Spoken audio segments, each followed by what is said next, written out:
اگر عسکری ادارہ نہ چاہتا تو ہماری حکومت نہیں گرتی۔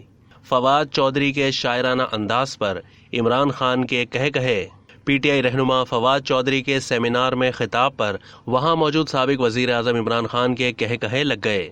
انہوں نے نواز شریف اور نجم سیٹھی کی تصویر پر اظہار خیال کیا اور ساتھ ہی کچھ شاعرانہ انداز بھی اپنایا، جس پر سیمینار کے شرکا ہنسنے لگے۔ سیمینار میں شریک سابق وزیر اعظم عمران خان بھی فواد چودھری کے خطاب پر انہیں تالیاں بجاتے، ہنستے مسکراتے، داد دیتے دکھائی دیے۔ فواد چودھری کا کہنا تھا کہ اگر عسکری ادارہ نہ چاہتا تو ہماری حکومت نہیں گرتی۔ پاکستان کی سیاست میں اسٹیبلشمنٹ پلیئر ہے، وہ کیسے نیوٹرل ہو سکتا ہے؟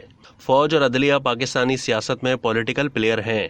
انہوں نے کہا کہ ایک انگریزی اخبار نے تو بھارت اور اسرائیل سے تعلقات کے لیے پوری مہم چلائی۔ اس قسم کی مہم بڑی محنت سے چلائی جاتی ہیں، لابیاں ہوتی ہیں اور کئی ممالک ایسی مہم چلاتے ہیں۔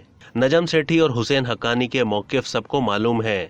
ان کا کہنا تھا کہ رجیم چینج میں یہی ہوا تھا کہ آپ اقتدار میں آئے تو کیسز معاف ہو جائیں گے۔ کس نے کہا تھا عمران خان اپنا آرمی چیف لگائیں گے اور کس نے آئندہ 10-15 سال اقتدار میں رہنا تھا؟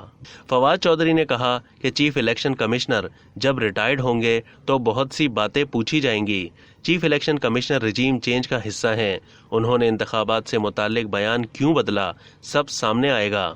اب تک کے لیے اتنا ہی۔ مزید معلومات کے لیے ڈیلی جنگ کے یوٹیوب چینل کو سبسکرائب کیجیے اور فیس بک کے پیج کو بھی لائک کیجیے۔